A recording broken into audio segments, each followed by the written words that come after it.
자, 이제 제 15강 강의를 들어가겠습니다. 이번 강의는 개업, 공개사 등의 교육 부분부터 한번 보도록 하죠.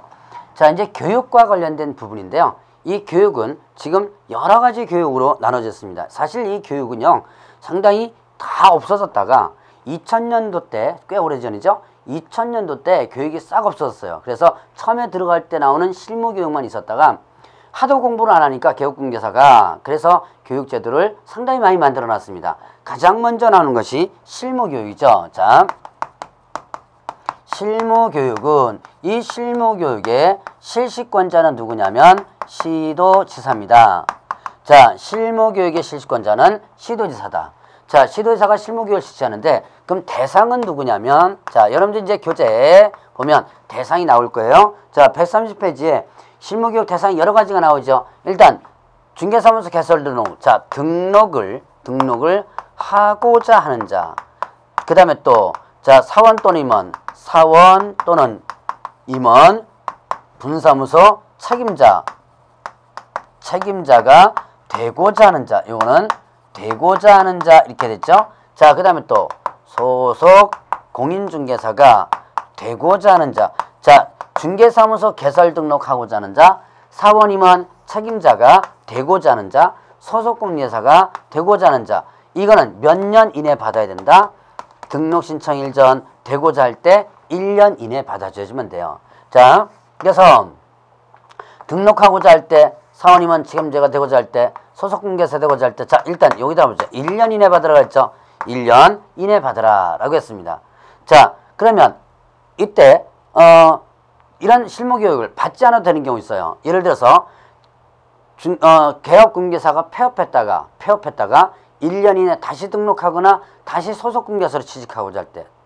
자, 그 다음에 또 소속공개사가 일단 실무교육 받고 소속공개사 됐죠. 그런데 고용관계가 종료되고 나서 다시 1년 이내 자, 등록하고자 하거나 아니면 또 다른 데 소속하고자 할 때, 요때는 일단 받지 않는다. 그래서 1년 이내 폐업했다가 1년 이내 다시 하거나 고용관계 종료되고 나서 1년 이내 다시 하고자 할 때는 실무교육을 받지 않아요. 자, 예외 기억하시고, 어쨌든 이렇게 되고자 할 때 1년 이내 받아주면 됩니다. 실무교육을. 자, 그러면 일단 실무교육은 내용이 어떻게 되냐? 실무교육의 내용. 자, 내용은 여러분들 이제 실무교육 교재 부분에 보면 130페이지에 실무교육 내용 있죠. 자, 개업공개사하고 소속공개사에 대한 직무성이 필요한 법률 지식. 자, 여기에는 법률 지식도 있고요. 법률 지식. 그 다음에 또 부동산 중개와 부동산 중개. 그 다음에 또 경영과 관련된 뭡니까? 실무 이런 게 나와요. 그 다음에 또 직업윤리 이런 게 나오죠. 자, 내용은 공인중개사, 소속공개사, 개업공개사에 대한 그 필요한 법률 지식과 부동산 중개, 부동산 경영에 대한 실무, 그 다음에 직업윤리는 항상 이제 교육에 들어가요. 자, 시간은요, 시간은 자, 28시간 이상, 그 다음에 또 32시간 이내입니다. 28시간 이상 30시간 이내의 교육시간이다 라고 하는 거. 자, 이렇게 해서 교육과 관련된 부분을 한번 정리를 해봤고요. 자, 실무교육은 일단은 들어오고자 받는다 라고 하는 부분. 자, 그러면 이제 또 뭐가 있냐면 직무교육이라는 게 있죠. 직무교육이라는 게 있습니다. 직무교육 실시권자는 누구다? 시도지사 또는 등록관청이에요. 등록관청. 자, 여기에서 지금 직무교육은 시도지사가 실시권자 되기도 하고 누가? 등록관청도 실시권자가 되기도 합니다. 주의하셔야 돼요. 자, 직무교육은 시도지사가 실시권자가 되기도 하고 등록관청이 실시권자가 되기도 한다. 자, 그러면 그 대상은요, 일단은 중개보조원이 되고자 하는 자 이렇게 됐어요. 자, 조심할 것을 보죠. 자, 소속공인중개사가 되고자 할 때, 는 실무교육 받아야 되고요. 그 다음에 중개보조원이 되고자 할 때는 뭘 받는다? 직무교육을 받는다. 몇 년 이내? 1년 이내 받습니다. 자, 그리고 중개보조원이 고용관계가 종료되고 나서 다시 1년 이내 중개보조원이 되고자 할 때는 이 직무교육을 받지 않습니다. 자, 그러면 이때 직무교육에 있어서의 그래서 교육 내용을 보면 교육 내용은 일단 직업윤리와 관련된 부분이에요. 직업윤리와 관련된 부분이죠. 자, 여기는 실무교육 같은 경우는 법률 지식, 부동산 중개, 경영과 실무, 직업윤리 이렇게 되는데 여기는 그냥 직업윤리 이렇게 됐고요. 자, 그 다음에 직무교육은요. 시간이 아니 서너 시간 이러면 됩니다. 3시간 이상 그 다음에 또 4시간 이내 이렇게 됩니다. 3시간 이상 4시간 이내에서 직무교육을 받는다. 자, 이거는 이제 뭡니까? 중개 버전이 되고자 하는 부분에서 봤고요. 자, 그러면 이제 연수교육이라는 제도 있죠. 자, 연수교육이라는 제도가 있습니다. 연수교육은 실시권자가 누구냐면 연수교육 실시권자는 시도지사입니다. 자, 직무교육 실시권자는 뭐예요? 직무교육 실시권자는 시도지사나 등록관청이죠. 그런데 연수교육은 시도지사만이에요. 자, 그 대상은 어떻게 되냐? 요거는 지금 개업 공인중개사와 그 다음에 또 소속공개사예요. 얘는 개업 공인중개사와 그 다음에 누구? 소속 공인중개사들. 자, 개업 공개사와 소속 공개사가 연수교육의 대상이 된다. 자, 그러면 이때 연수교육에 얘는 어떻게 돼요? 개업 공개사와 소속 공개사 이미 들어와 있죠. 들어올 때는 자, 개업 공개사와 소속 공개사가 들어올 때는 무슨 교육 받고요? 들어올 때는 실무 교육 받죠. 그리고 들어오고 나서는 연수교육을 받아줘야 돼요. 그 시기는 실무 교육을 받은 날부터 몇 년? 2년마다 받으라 그랬습니다. 실무 교육을 받은 날부터 2년마다 뭘 받아야 된다? 연수교육을 받아주시면 된다. 자, 그러면 이때 이 실무교육을 받은 날부터 2년마다 받는데 실무교육을 받고 다시 연수교육 받죠. 그럼 연수교육을 받았다면 또다시 2년마다 이게 실무교육 또는 연수교육을 받은 날부터 계속 2년마다 뭘 받아라? 이때 연수교육을 받아라면 된다. 그러니까 이 연수교육은 2년마다 계속 받아야 되는 교육이고요. 이거를 위반하게 되면 얘네들은 어떻게 된다? 개업공개사와 소속공개사는 2년마다 받지 않으면 이때는 500만 원 이하의 과태료 처분을 받습니다. 자, 연수교육을 2년마다 받지 않았을 때는 어떻게 된다? 500만 원 이하의 과태료 처분을 받는다. 자, 그러면 이때 또 교육 내용을 보죠. 자, 연수교육과 관련된 내용을 보면 자, 부동산 중개 관련 법제도의 변경. 자, 내용에 있어서는 부동산 중개 관련 법제도의 변경 부분과 법제도의 변경, 그 다음에 또 뭐 부동산 중개와 그 다음에 또 경영과 관련된 뭐예요? 실무.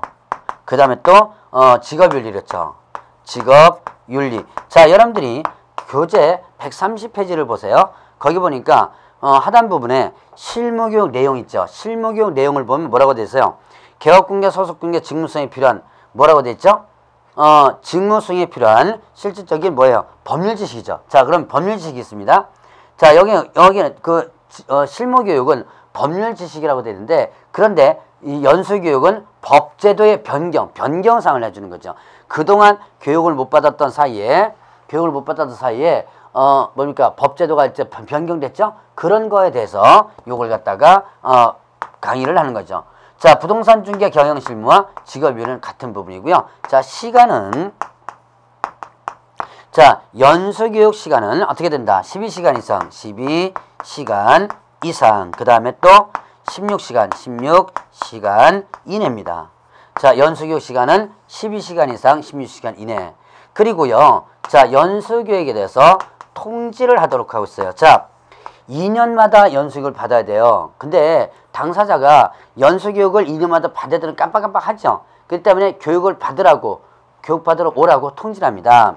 연수교육 통지는 자, 실무교육 받은 날, 그 다음에 또 연수교육 받은 날. 자, 실무교육 받은 날, 연수교육 받은 날 2년마다 했죠. 2년이 되기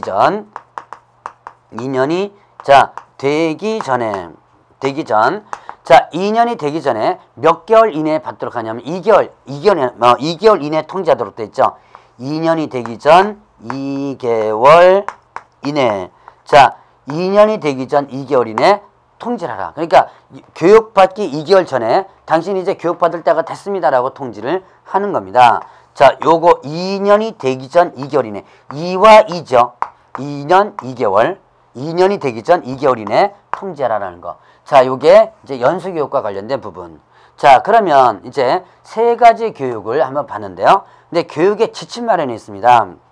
자, 여러분 이제 교재를 보면서 한번 보죠. 131페이지에 보면 교육의 지침 마련. 교육의 지침 마련은 누가 한다? 국토부 장관이 하게 됩니다. 자, 그래서 국토부 장관이 자, 실무교육, 직무교육, 연수교육에 대해서 지침을 마련할 수 있다.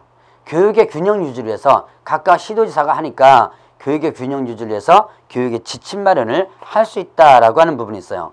자, 그래서 그 지침 마련할 수 있다는 누가 하는 거다? 지침 마련할 수 있다는 국토교통부 장관이 하는 거다. 자, 교육의 목적, 대상, 교육 과목, 시간, 강사, 자격 이런 지침을 마련할 수가 있습니다. 수강료라든가 수강 신청 이런 것까지. 자, 그러면 또 교육의 위탁 부분이 있는데요. 자, 국토교통부 장관, 시도지사, 등록관청. 자, 업무위탁과 관련된 근거규정이 나옵니다. 업무위탁과 관련된 근거규정은 국토교통부 장관, 시도지사, 등록관청은 대통령령이 전한 바에 따라서 그 업무의 일부를 협회 또는 대통령령이 전한 기관에 위탁할 수 있다라는 이 위탁의 근거 규정이 있고요. 그 위탁의 근거 규정에 의해서 뭐가 된다? 이제 이런 실무교육, 직무교육, 연수교육을 위탁할 수가 있습니다. 자, 그래서 누가 위탁한다? 시도지사가. 자, 시도지사가 실무교육, 직무교육, 연수교육 업무를 위탁할 수 있다는 얘기예요. 어디다가? 자, 부동산 관련해 개설된 고등교육법 제2조가 했다는 학교. 자, 고등교육법 제2조에 따른 학교, 거기다 밀주선 없고 뭐냐면 전문대학 또는 대학이라고 쓰세요.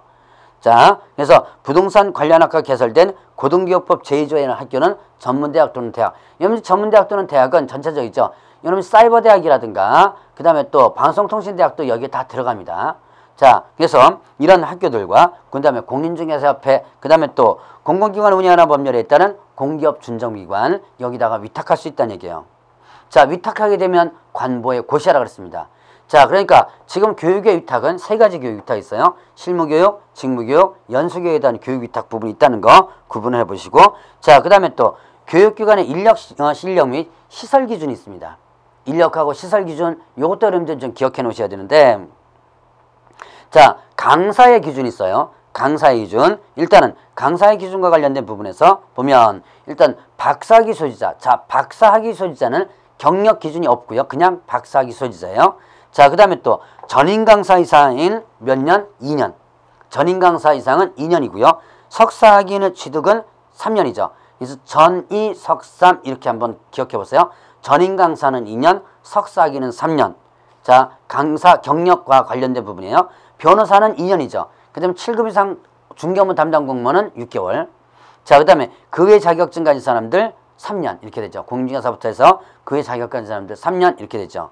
자, 이렇게 해서 여러분들이 그 강사의 자격은 여러분들 좀 기억해 놓으시고요. 자, 그러면 이제 뭐 면적은 어떻게 돼요? 면적은 자, 50제곱미터 이상 강의실 면적이죠. 50제곱미터 이상의 강의실 면적 1개소에서 확보하라. 여기 하나의 인력과 시설 기준이라고 볼 수 있고요. 자, 그러면 이제 여기까지는 자, 일단 지침 마련과 교육의 지침 마련과 그 다음에 또 교육의 위탁 부분은요. 교육의 지침 마련, 그 다음에 교육의 위탁 부분은 실무교육, 직무교육, 연수교육 요 세 개만 해당되는 부분이에요. 그런데 또 하나의 교육이 있죠. 여러분들 교재 133페이지에 보면 거래, 사고, 예방교육이라는 게 있습니다. 예방교육. 자, 거래, 사고, 예방교육은 이거는 국토교통부 장관, 그 다음에 또 시도지사, 그리고 등록관청이. 자, 거래사고 예방교육은 국토교통부 장관, 시도지사, 등록관청이 실시할 수 있는 것이다 라고 볼 수 있죠. 자, 거래사고 예방교육은 국토교통부 장관, 시도지사, 등록관청 요 세 개 기관에서 실시할 수 있는 것이고, 자, 그러면 거래사고 예방교육은 뭐냐? 이거는 불시적 교육이고요. 부정기적 교육이에요. 불시적 교육, 어떤 예를 들어서 뭡니까? 법이 개정됐습니다. 근데 연수교육을 시키면 2년마다 받아야 되니까 급하게 이 개정된 부분을 교육시켜야 돼요. 이때를 대비해서 나온 것이 거래사고 예방교육이다라고 볼 수가 있습니다. 자, 이런 거래사고 예방 교육은 국토교통부장관 시도에서 등록관청이 실시하는 것으로서 자, 교육일 10일 전까지 교육일 10일 전까지 통지를 하도록 하고 있어요. 교육일 10일 전까지 거래사고 예방 교육에 대해서 뭐한다? 통지를 하도록 하고 있다. 자, 그리고 이런 거래사고 예방 교육 같은 부분은 일단은 그 교육과 관련된 자금들 있죠. 교육비. 자, 교육비 등을 지원할 수 있습니다.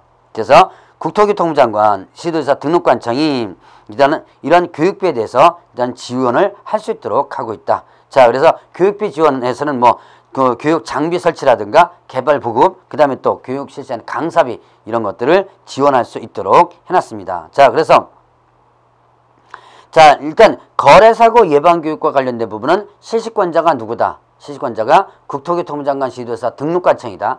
자, 그리고 거래사고 예방교육은 일단은 교육일 10일 전까지 통지하라 그랬고요. 교육비 지원할 수도 있는 근거 규정이 있다. 그러나 여러분들이 조심할 것은 거래사고 예방교육은 위탁의 근거 규정이 없고요. 그 다음에 거래사고 예방교육에 대한 교육 지침 마련 규정도 없다는 거. 그걸 여러분들이 조심을 하시면 됩니다. 자, 여기까지 하면 이제 교육과 관련된 부분에 대해서 살펴봤고요. 134페이지 보니까 이제 중개보수와 관련된 부분을 보죠. 자, 중개보수와 관련된 부분은 여러분들이 이제 그 뉴스 같은 데서 많이 봤죠. 중개보수 때문에 많이 개업공개사가 저쪽 세종시 청사 가서 시위도 하고 데모도 하고 하는 부분을 많이 보셨을 거예요. 자, 그러면 일단은 중개보수는요. 중개보수는 일단 크게 두 가지인데 개업공개사 받을 수 있는 보수와 그래서 중개보수가 있죠. 중개보수와 그 다음에 또 실비 이렇게 두 가지로 나눠지게 됩니다. 자, 그러면 중개보수는 자, 여러분들이 이제 이전에 혹시 공부하셨던 분들은요. 중개수수료라고 많이 들어봤을 거예요. 그런데 지금은 중개보수라는 개념으로 여러분들이 지금 다시 명칭이 나왔고요. 실비는 하나의 비용입니다. 자, 실비는 나중에 보수를 설명하고 나서 간단하게 다시 한번 설명드리고요. 자, 그러면 중개보수에 대한 청구권이 있습니다. 자, 중개보수, 보수 청구권의 발생, 행사, 소멸 요 세 가지를 한번 보도록 하죠. 자, 그러면 중개보수에 대한 일단 발생하는 부분, 중개보수 청구권이 발생하는 부분과 청구권을 행사하는 부분과 청구권이 소멸되는 부분 이렇게 세 가지로 나눠지게 되는데 여러분들 교재는 자, 첫 번째가 일단 발생 135페이지에 나오는 부분이죠. 자, 135페이지에 있어서 일단은 중개보수 청구권이 발생되는 시점은 언제다? 이거는 중개계약이 체결되면 자, 중개계약이 체결되면 일단은 발생된다는 얘기예요. 자, 그러면 중개계약은 누구와 누구 사이 계약? 의뢰인과 개업공인중개 사이의 계약이죠. 그래서 의뢰인이 자, 이거 팔아줘라고 개업공개사에게 의뢰하고 그 개업공개사가 그걸 접수함으로써 중개계약이 성립되는 거예요. 그럼 중개계약이 성립되면 자, 일단은 청구권이 발생된다. 이때 중개계약 시 특별하게 중개보수에 대해서 약정을 하지 않아도 얼마 받겠다, 달라 이런 약정을 하지 않아도 당연히 중개보수 청구권이 발생됩니다. 중개보수는요. 중개보수 청구권 당연히 발생되는 것은 개업공개사는 어떤 사람이기 때문에 상인이기 때문에 당연히 보수 청구권을 가진다라고 나와요. 자, 그래서 당연히 이게 중개보수 청구권이 생기고요. 자, 그러면 이제 행사하는 시점은 언제다? 행사하는 시점은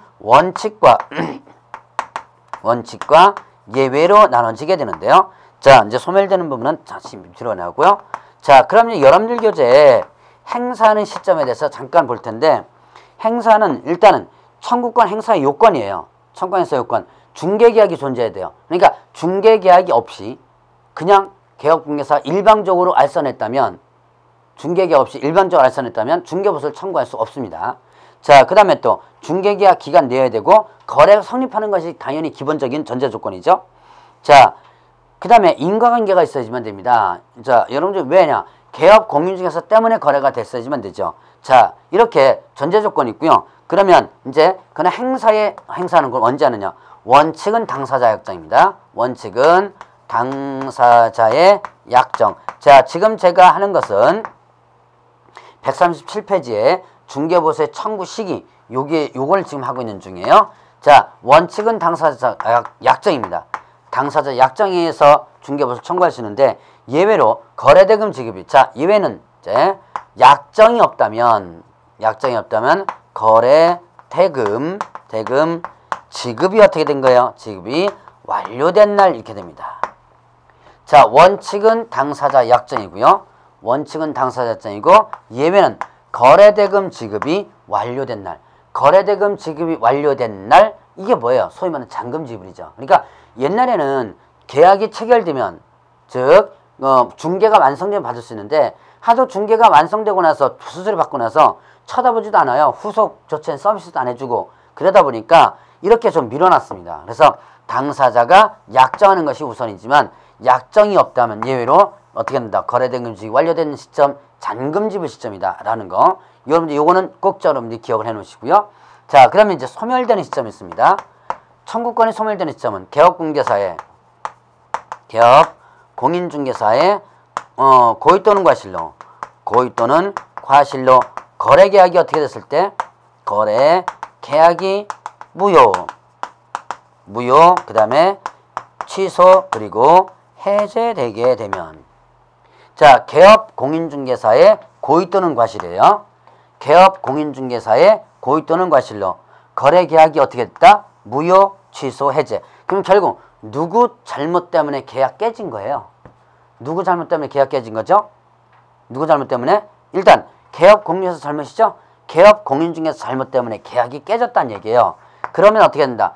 계약이 깨졌으면 이때 중개보수에 대한 청구권 자체가 아예 없어져 버리고요. 소멸돼 버리죠. 그럼 이미 받았다면 어떻게 된다? 돌려줘야 되고 아직까지 못 받았다면 이때는 아직까지 못 받았다면 다시는 못 받는 요런 것이 바로 소멸되는 법입니다. 자, 그럼 여기서 조심할 것은요.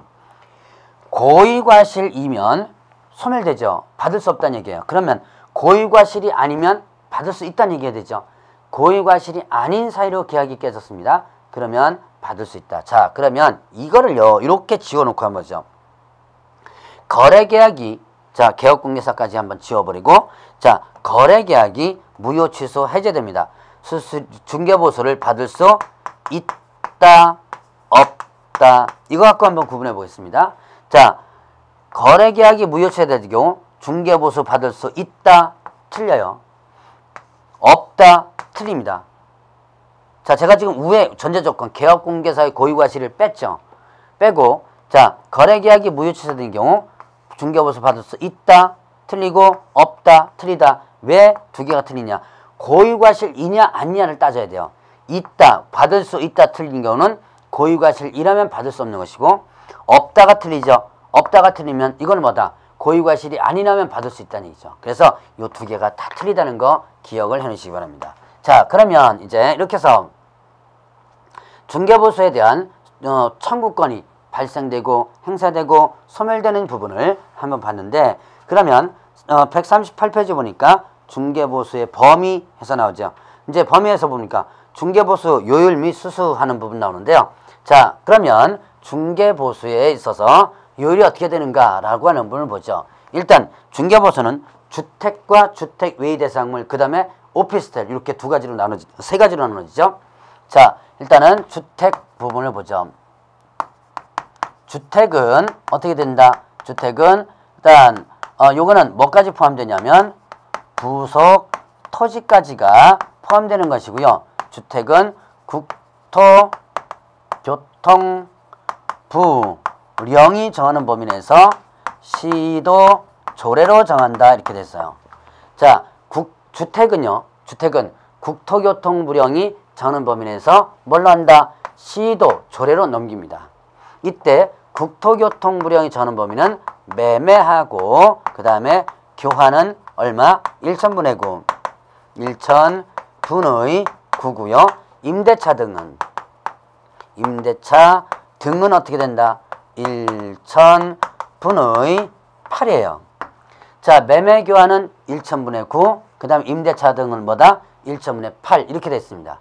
요 범위 내에서 나머지는 시도 조례로 정하도록 하는데, 시도 조례는 여러분들 예시가 지금 서울시 조례가 나와 있죠. 근데 이것도 곧 아마 바뀔 거예요. 근데 조례는 여러분들 신경 쓰지 마세요.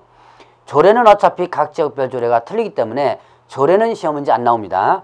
절대 안 나오니까 걱정 마시고, 요율과 관련된 부분은 항상 중개보수 계산하는 부분에서 요율이 제시돼서 나오니까 일단 걱정하지 마세요.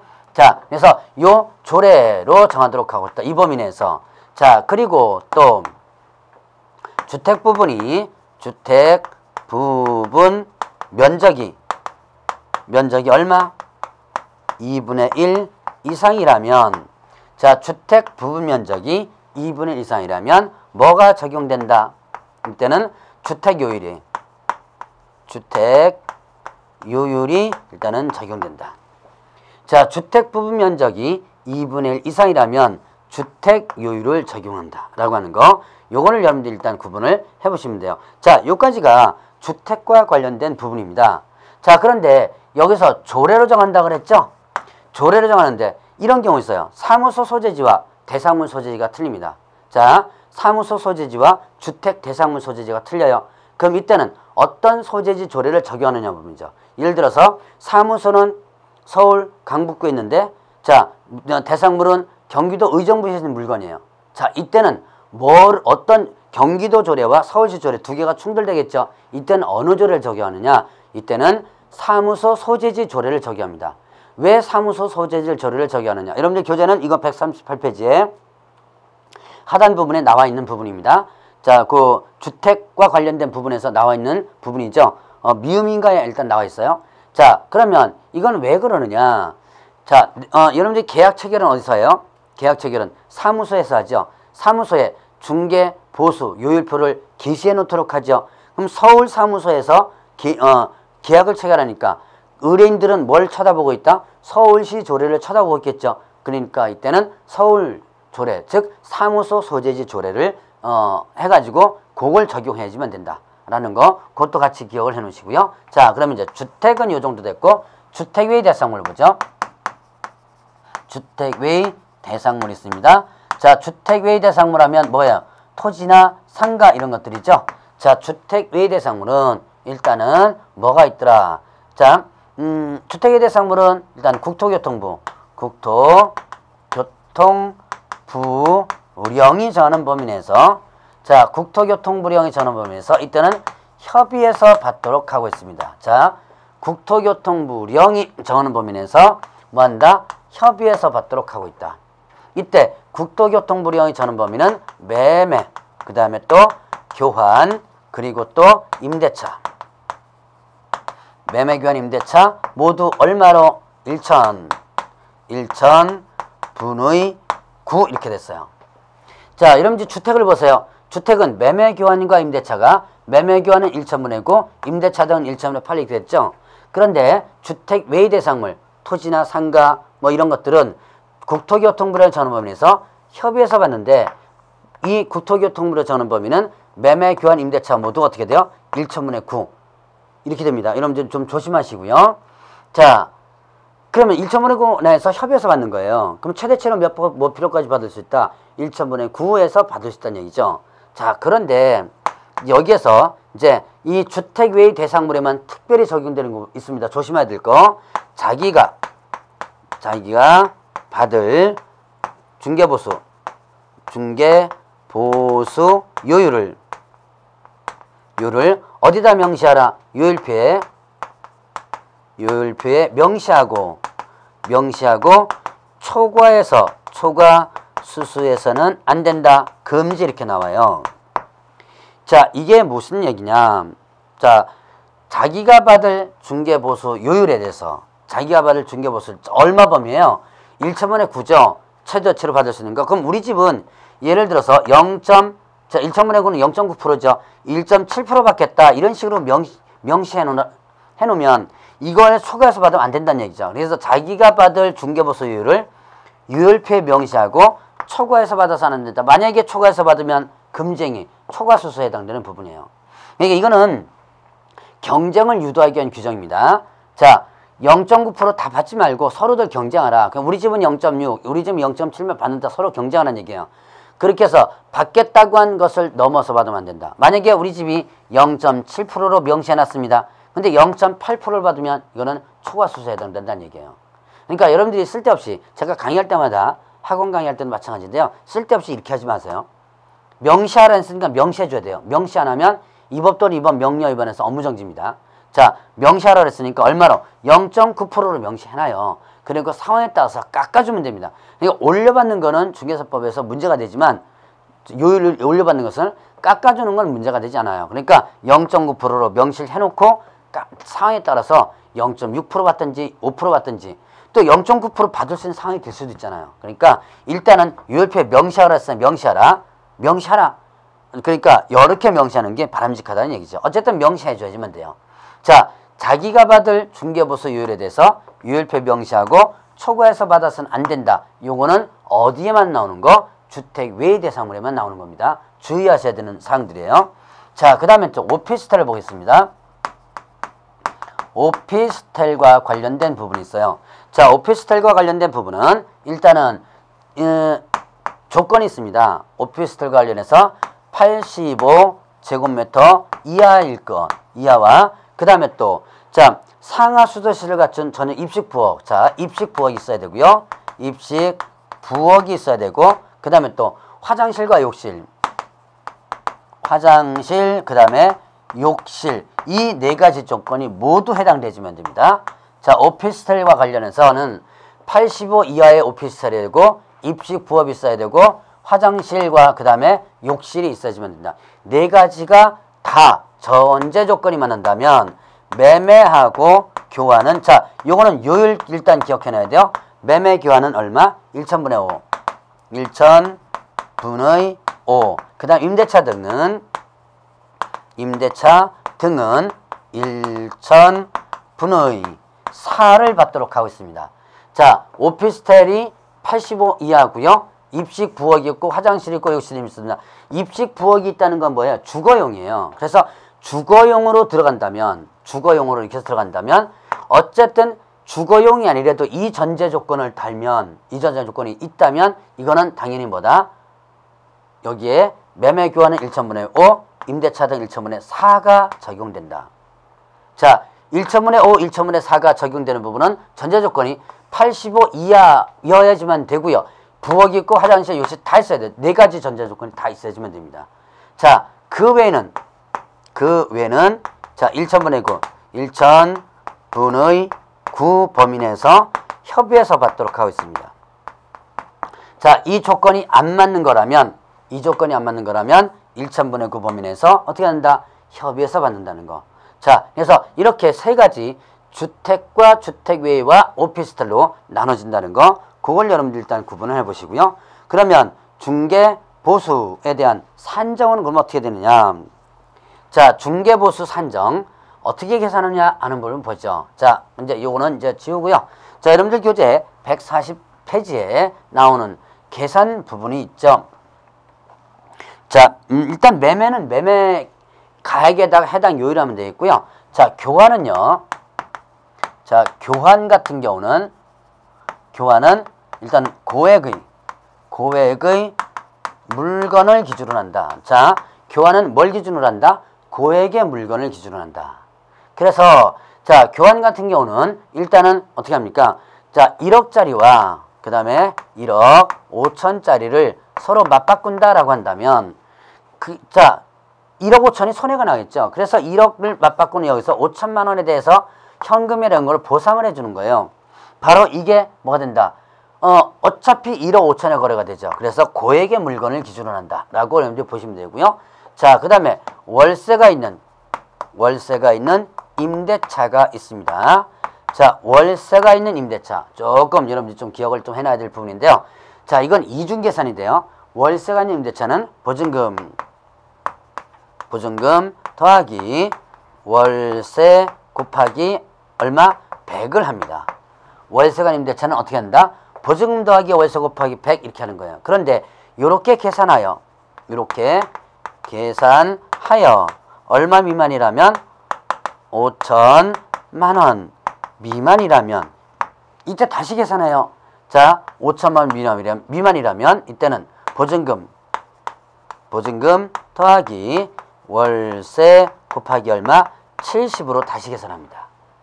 자, 보죠. 예를 들어 보겠습니다. 보증금 얼마냐면, 자, 보증금이 2천만 원이고요. 월세가 30만 원이에요. 계산해 보겠습니다.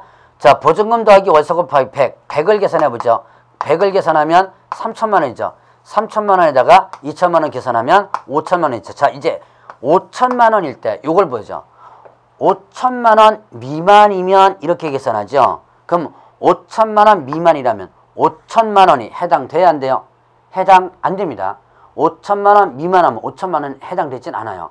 그러면 자, 5천만 원이 딱 된다면 요거는 그냥 곱하기 100을 그대로 적용하는 거예요. 자, 그러면 이제 2천만 원에 20만 원 해보죠. 그러면 얼마? 4천만 원이죠. 그럼 4천만 원, 5천만 원 미만이 됐죠. 그럴 때는 다시 계산한다는 얘기예요. 20에 100이 아닌 70을 한다. 27, 24, 그럼 어떻게 되죠? 1,400만 원에 2천만 원 더하면 얼마? 자, 보증금 2천만 원에 월세금 70하면 요렇게 1,400 되죠. 그냥 3,400. 자, 요 20에 70하면 1,400에 요 2천 하면 3,400이죠. 4천 갖고 중개보수 계산하는 게 아니라 3,400 갖고 중개보수 계산하는 얘기죠. 자, 이런 식으로 이중 계산됐다는 거 기억해 놓으시고요. 자, 그다음에 뭐 분양권 같은 경우는요. 분양권은 실제 거래 금액을 가지고 하는데 이 실제 거래 금액이 뭐냐? 기납입된 금액에 뭐까지 포함하는 거? 프리미엄을 포함한다 이렇게 됐습니다. 자, 기납입된 금액에 뭐 포함? 프리미엄을 포함한다. 자, 기납된 금액에 프리미엄을 포함해 가지고 하면 분양권인데요. 예를 들어서 이제 분양가가 3억입니다. 그런데 자, 분양 계약이 체결돼야지만 이제 뭐가 돼요? 거래할 수 있죠? 계약금 얼마 들어갔냐면 3억이니까 3천만 원 들어갔고, 자, 1차 중도금 얼마? 1차 중도금 예를 들어서 6천만 원 줬습니다. 여기다가 자, 프리미엄 얼마? 프리미엄 1,000만 원 한번 해보죠. 그러면 계약금 기납입된 금액이 계약금 3천에 1차 중도금 6천이죠. 기납된 금액은 9천만 원에다가 프리미엄 얼마? 1,000을 더 얹었죠. 그러면 1억 실제 거래 가격은 뭐예요? 1억이죠. 그러니까 3억에다가 프리미엄 붙이는 게 아니라 1억 프리미엄까지 해서 총 1억이 중개보수 계산 금액이 되는 거예요. 자, 요까지 이제 계산 금액 여러분들 기억해 놓으시고요. 자, 그다음에 중개보수가 계산된 부분에서 동일하는 부분이 있어요. 자, 동일 대상물에 대하여 동일 당사자 간의 매매를 포함해서 둘 이상의 거래, 이 이상의 거래가 어떻게 된다? 동일 기회에 이루어집니다. 자, 동일 대상물에 대하여 동일 당사자 간의 매매 포함하여 둘 이상의 거래가 동일 기회에 이루어져요. 그러면 이때는 어떻게 된다? 뭐만 받아라? 매매 계약에 관한 수수료만 받아라 라고 된 거예요. 임대차 이게 다른 거 받으면 안 되는 거예요. 자, 이거는 뭐냐면 일명 여러분들이 민법에서 점유계정이라고 하는 부분인데요. 자, A가 주택 소유자입니다. B에게 주택을 매매를 하는 거예요. 매매를 하죠. 그래 놓고 매매를 하는 동시에 다시 A와 B가 임대차 계약을 체결합니다.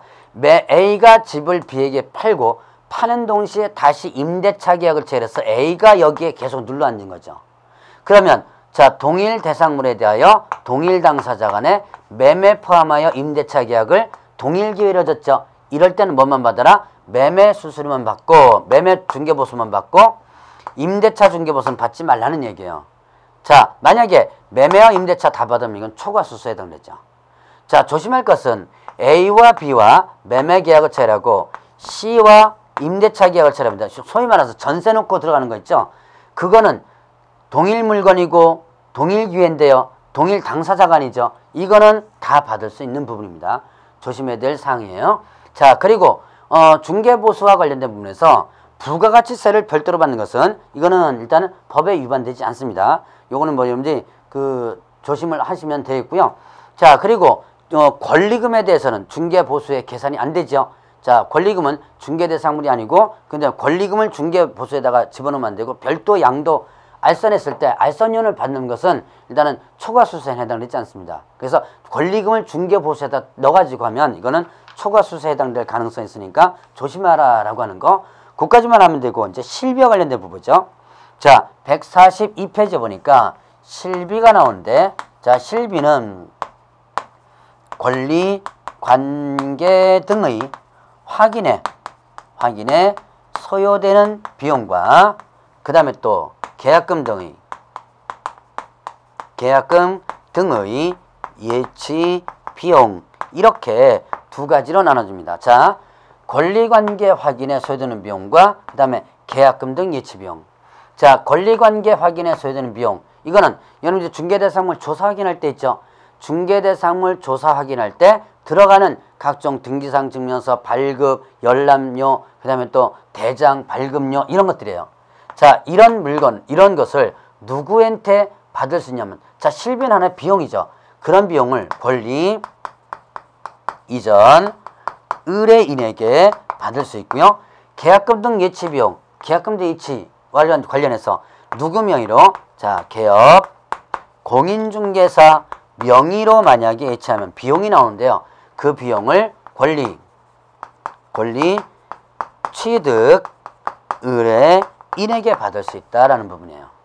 자, 그러면 중개보수는요, 계산해가지고 쌍방으로 또 받게 되는데요. 그런데 뭡니까? 실비는 쌍방이 아닌 각각 일방으로 부담만 받는 거죠.